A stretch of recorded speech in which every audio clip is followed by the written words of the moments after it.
and other resources. Somewhere in the mid-20s, this lay theological movement, and I would stress, this was a theological movement not based on the study of the Greek New Testament or the Hebrew Old Testament, but a lay theological movement that spread throughout the United States and in various places around the world. Somewhere in the mid-1920s, there was a felt need to shore up this theology with scholarly support and scholarly exegesis. And so you had the Dallas Theological Institute founded in the 1920s by a Presbyterian minister. This eventually became Dallas Theological Seminary, so that you had two major centers of study of dispensationalism in America, one in Chicago and one in Dallas, and both in the Midwest of the United States.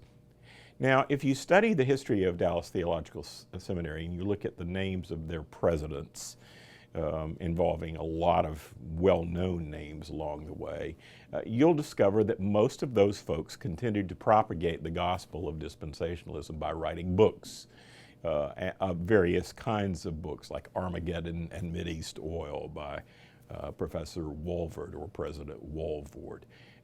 And then, of course, the famous Timothy LaHaye and Jerry Jenkins series, the Left Behind series, which led to this most recent movie about a rapture and the Left Behind phenomena.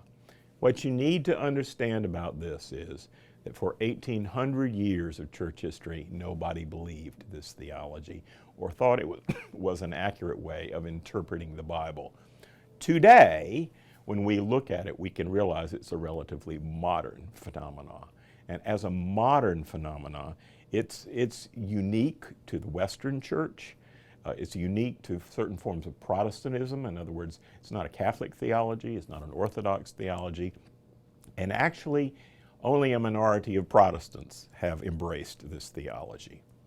So what we need to say about this is that if it's not well grounded in the exegesis of the Bible, it should not be embraced. And in fact, it isn't. There is no theology of the rapture in the New Testament. So what I like to say about all this is the left behind theology needs to be, wait for it, left behind.